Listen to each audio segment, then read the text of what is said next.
Our next presentation is on improving our understanding of the clinical significance of abnormal ultrasound findings for newborn child health.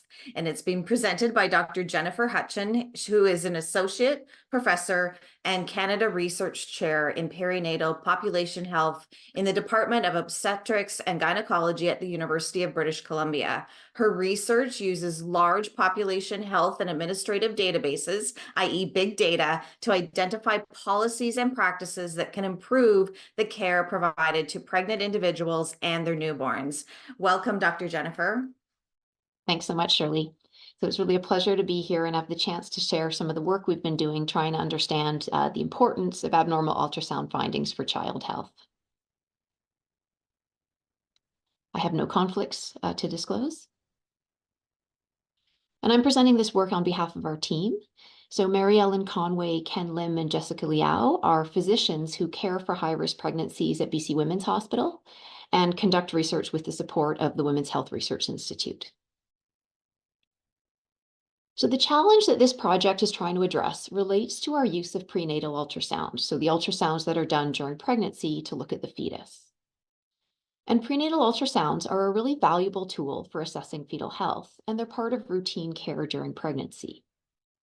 And most of the scans that are done provide reassurance to patients and care providers that the baby is healthy and growing well. But in a small number of scans, an abnormality is detected. And for some abnormalities, we have a pretty good understanding of what this means for child health, and we can talk about this with the families. But for other abnormalities, we don't actually really understand very well what having sort of, a funny measurement on ultrasound actually means for the child's longer-term health and development. And this can be very stressful for families. We'd like to be able to tell them what implications, if any, this finding has for their child's health. And so this is the challenge that our team is trying to tackle. So we're trying to fill these gaps in information. And we're trying to do this using research that takes advantage of British Columbia's fantastic population databases that let us link information on health and education. So more specifically, we're doing a study that has linked information from the prenatal ultrasounds that are done at BC Women's Hospital with child health records from later in life, as well as the results of routine kindergarten testing that's done to assess the kid's development. And so this lets us see whether fetuses with a given ultrasound abnormality tend to have more health problems or more developmental challenges than other kids that are born in the province.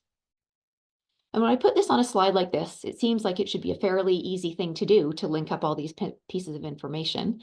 In practice, it has a number of challenges. One of the challenges is that the way that these databases tend to be linked is using information on things like date of birth, name, and personal health number. But because prenatal ultrasounds are done before birth, the fetuses don't have a birth or a name or a personal health number. So it takes a few extra steps to be able to actually link these ultrasound records with what happens to the kids after they're born. The other challenge is that the ultrasound databases are not intended for research. They're really used for clinical practice, and they have a lot of information that's confidential related to patient care. When we link these databases, we need to make sure that they're de-identified and don't have any identifying information. So we had to figure out a way to separate out the information on the ultrasounds we were interested in from any identifying information that couldn't be linked with other databases. So an example of one of the abnormalities that we've looked at is a condition called ventriculomegaly. And ventriculomegaly is an abnormality of the brain where the brain ventricles are enlarged, they're too big, because of a buildup of fluid. And it's one of the most common abnormalities found in the brain on prenatal ultrasounds. And we know that fetuses with highly enlarged ventricles are likely going to have developmental challenges as kids. But what we don't know is if having sort of a borderline high measurement actually matters. So if a measurement is just a little bit above the normal range and there's no other complications, what does this really mean for the longer term health? Should these pregnancies be treated as higher risk, or maybe they're just variants of normal? So what we did was identified all fetuses that had mild ventriculomegaly at BC Women's Hospital on ultrasound. And we looked to see their overall development at kindergarten age compared with the rest of kids in BC. And we did this using a routine kindergarten test that's done called the Early Development Index, which measures sort of an overall score for the kid's development, as well as looking at 5 different domains, looking at the kid's physical health and well-being, their social competence, their language and cognitive development, their communication skills, and their emotional maturity. And when we first looked at the raw scores, it looked like the fetuses with even mild ventriculomegaly had worse scores than the rest of the province of British Columbia. So in this graph, the blue lines are showing the scores for the general population, and the red lines are showing the scores for the kids that had had mild ventriculomegaly during pregnancy. And we can see that the blue bars tend to be a little bit higher than the red bars. But what we also found is that fetuses with mild ventriculomegaly were more likely to be male. 70% of this cohort were male fetuses. And we know that boys tend to score lower on these kindergarten development testing than girls do. And so after accounting for the imbalance in sex, we found that there's actually no differences in the physical health and well-being, social competence, language and cognitive development, emotional maturity, or communication skills of the pregnancies that had had mild ventriculomegaly compared with the rest of the kids in BC. So because of this work, we can now better reassure families after a finding of mild ventriculomegaly on ultrasound that their child probably isn't going to have any longer-term developmental issues as a result of it. And we've developed an infographic summary for care providers to support counseling on this. Our research is also looking at other conditions, so fetuses that have borderline small head size, and also have the absence of an umbilical artery. And so the key points from this work are that the consequences of abnormal ultrasound findings for child health aren't always clear. And this can create a lot of stress for families and make it harder for physicians to know what the best care plan is. If we link British Columbia's population and clinical databases, this can help us better identify which of these ultrasound findings are and which are not linked with developmental challenges in later childhood. And we can then use this information to improve counseling for families.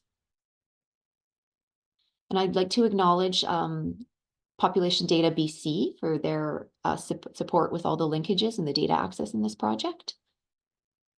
And I would be happy to take any questions at this point.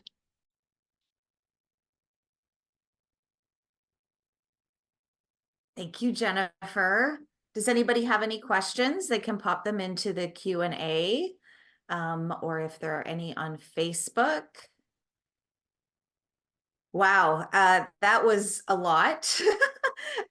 So interesting. Thank you so much for sharing your work, and congratulations to everyone for taking your passion and your interest and your research this far and then sharing it with us so that we can use that in our conversations with our loved ones and making our own health decisions. Oh, we've got some questions. Dr. Hittman. Hi, yeah, it's really great presentation and really interesting work. I'm just curious if you can comment at all on like how confident the we are on like what is a normal versus an abnormal finding on ultrasound. And what I'm thinking here is I trained as a genetic counselor and I know that in characterizing genetic variations and understanding what's normal and abnormal or what's high risk or low or normal risk, there's a lot more evidence in white European populations and a lot less in groups of different ethnic and ancestral backgrounds. There's work being done to try to address that and sort of improve that, but it means that it's a lot harder to interpret data for people of certain ethnic backgrounds. And so I'm just curious, like, could it be like that, some of these ultrasound findings are actually normal if you take into account, a genetic background, like of a certain ancestry, or, how well characterized is it? Yeah, no, that's a great point, and that's actually sort of a key idea that's helping to motivate this research, in that a lot of the what's defined as an abnormality on ultrasound is based on sort of a size chart, and what percentile are you on a certain chart. But as you brought up, a lot of those charts are now quite old and were made in sort of a predominantly white population. And so we don't really know, if being just on the low end of a chart or just on the high of the chart is actually an abnormality, or is it just a variant of normal? And I think a lot of, certainly clinically, the interest that's motivating this work is from observation that, maybe there's nothing wrong with being just borderline, and maybe it's a problem with the charts, not with, with the condition. So yes, that's absolutely, an important point, and it speaks to, we could probably, some of those charts probably need to be updated, which is sort of other work we're interested in doing. But I think it also speaks to the importance of really testing to make sure that something that is labeled abnormal actually has the consequences we think it does for child health. Yeah, really interesting. And I love that you were able to look at that sex difference and then, find that actually there isn't a difference once you account for sex. We have an audience question for you too, Jennifer. I am curious, what did you use to link ultrasounds to the kids? Yeah, so as a bit of a clarification, we don't do the linkage ourselves. So all the data that we get has always been de-identified. We send it to an agency or an organization that does the linkages for us. But the way we linked, or that the fetuses were linked to the later child health outcomes, is through the mother. So they would use the mother's identifying information on the ultrasound. But of course, many women will have multiple pregnancies. So it's sort of a plausibility of dates based on linking the mother with all the children that the mother had and figuring out based on dates which one was likely the most plausible.